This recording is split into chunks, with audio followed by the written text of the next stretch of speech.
Durante varios años fui consejero de un campamento nocturno en Musgogos, donde si bien la paga era inexistente, los campistas molestos, los días largos y las noches cortas, y la comida era horrible. El lado positivo en todo esto es que podía contar tantas historias de terror como quisiera, y créanme, no había nada mejor que pasar un rato agradable junto a una hoguera con un grupo de niños de secundaria exigentes de las historias más espeluznantes que conocía. Historias como La niñera y la misteriosa estatua de payaso, El conductor y el espeluznante asistente de la gasolinera, y La mujer que fue lamida por su perro. Siempre guardaba mis mejores historias para nuestros viajes nocturnos al Gonklin Park, un parque masivo en el medio de Ontario que abarcaba casi 8,000 kilómetros cuadrados.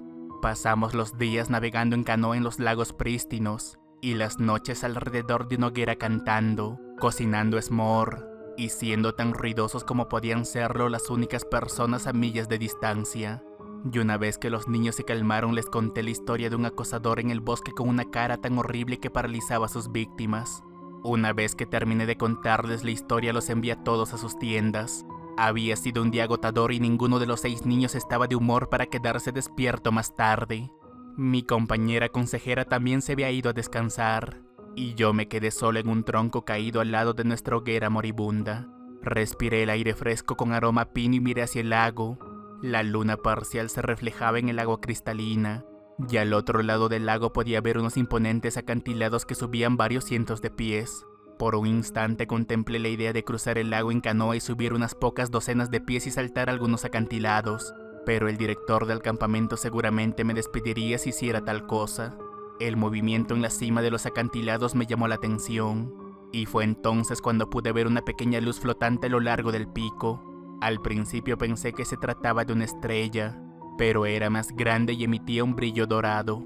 Se movía lentamente de un lado a otro en un pequeño arco, y mientras me sentaba y la miraba, una segunda luz apareció junto a ella flotando en la cima del acantilado seguido por otra, luego otra, y así algunas cuantas más.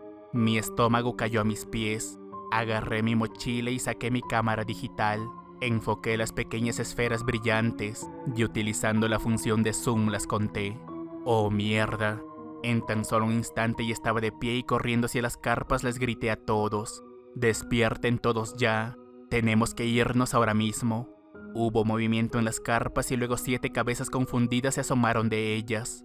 Mi co-consejera llevaba una mezcla de preocupación y enojo. Pero entonces continué. Odio hacer esto, pero las nubes se ven realmente amenazadoras. Hay una gran tormenta de lluvia entrando, y si nos logra atrapar arruinará nuestro viaje. ¿Es en serio?, preguntó Laura, mi co-consejera. Si no te has dado cuenta, estamos en medio del bosque. ¿A dónde iríamos? A lo que sacando un mapa y una linterna de mi mochila le dije. Según este mapa hay una estación de guardabosque a unos pocos kilómetros al sur de nosotros. Si nos apresuramos, creo que podemos llegar allí en pocas horas. Los campistas gruñeron. ¿No podemos ir por la mañana? No, les grité. Mi voz resonó a través del lago, así que bajando mi tono les dije, vamos, empaquemos todo de una vez. Les prometo que les contaré una historia en el camino, y sé que les gustará porque es la mejor historia que tengo. Eso pareció ponerlos en marcha. Y en 10 minutos las carpas ya estaban empacadas y ya habíamos comenzado nuestra caminata hacia el bosque profundo con pequeñas linternas como nuestra única guía. Cuando confié que nos estábamos moviendo a un ritmo constante, me permití relajarme y comenzar a contarles mi historia de fogata favorita. Siglos antes de que los colonos europeos llegaran al país, estas tierras fueron habitadas por los pueblos de las primeras naciones. Pueblos que viajaron desde el oeste de Canadá siguiendo los patrones de migración de los animales grandes como búfalos y bisontes, que una vez que llegaron a Ontario se dividieron en grupos aún más pequeños de viajeros en busca de una tierra a la cual llamar propia. La leyenda dice que un grupo formado por unos 20 hombres, mujeres y niños se había aventurado por esta misma área. Aún ni siquiera era finales de octubre, por lo que el clima no estaba de su lado, y cuando el grupo viajó alrededor del lago una fuerte tormenta de nieve los golpeó. En tan solo una hora el grupo se encontraba en medio de nieve cegadora y temperaturas bajo cero. La ropa que llevaban puesta no estaban hechas para soportar estos climas, pero aún así el grupo siguió adelante sin siquiera contar con ninguna chaqueta de Canada Goose. Caída la noche llegaron a un acantilado que se alzaba sobre un lago frío y agitado, pero aún así decidieron continuar su camino sabiendo que si no lograban cruzarlo morirían de igual manera. La oscuridad y la nieve caían cada vez más, y ya que la visibilidad era casi inexistente usaron el poco querosene que les quedaba para encender una linterna para cada uno. No para que pudieran ver los acantilados, sino para que pudieran ver quién estaba delante de ellos y permitirles cruzar los estrechos acantilados. Con el más fuerte de los hombres liderando el camino, el grupo comenzó a cruzar los acantilados.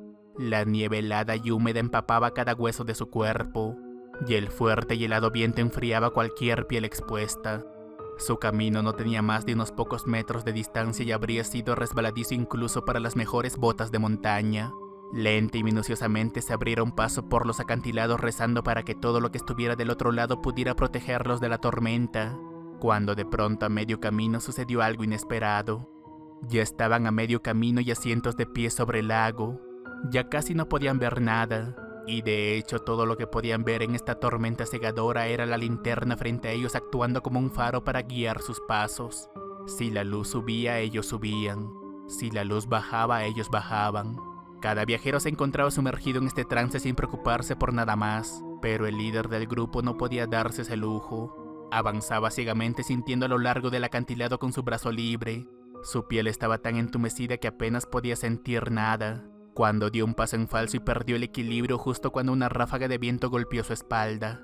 Claro que intentó agarrarse de algo, pero sus dedos congelados no pudieron sostener nada, y con un espantoso grito se deslizó de los acantilados y cayó en el negro y helado lago.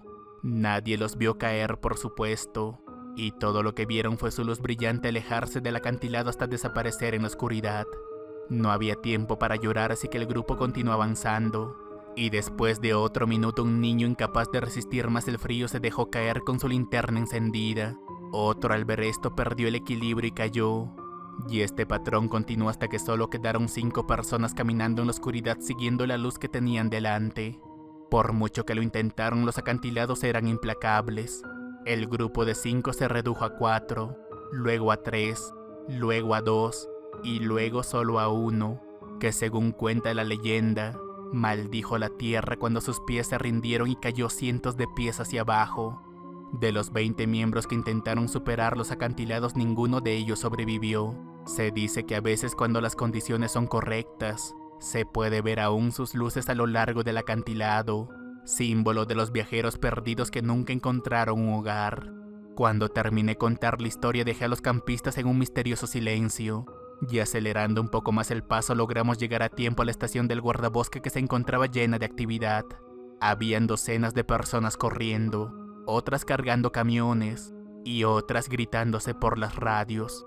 Un hombre corpulento con barba y bigote nos recibió y nos llevó corriendo hacia uno de los camiones. Hola niños, métanse en el camión que no tenemos mucho tiempo. Laura y yo llevamos a los niños al camión y luego le pregunté al hombre qué estaba pasando, a lo que él solo nos dijo: ¿acaso no escucharon? Nos llegó un aviso de una enorme tormenta dirigiéndose hacia aquí, y ya que se han estado produciendo varios tornados estamos aquí para evacuar a todos. Después de ello todos nos metimos dentro del camión, pero yo me desplomé junto a Laura como si me hubieran dado un puñetazo en el estómago. ¿Cómo supiste?, me preguntó Laura deslizándose a mi lado y manteniendo la voz baja. ¿Cómo supiste que teníamos que salir de inmediato? La miré. Estaba tan pálida como yo, y entonces le dije: porque vi las luces. ¿Qué? No te creo. ¿Cuántas viste?, me preguntó, y tomando una respiración profunda le dije que 8. Ella miró a su alrededor a todos los campistas que ahora se encontraban durmiendo, y luego solo alcanzó a decir: eso somos todos. Dios mío. Laura había escuchado la historia de los viajeros antes y sabía que había omitido algo importante. Y es que las luces cuando salen nunca son al azar. Si brillaban balanceándose de un lado a otro en un pequeño arco, era porque tenían un mensaje o una advertencia. y cada una de las luces brilla para cada persona que estaba a punto de morir.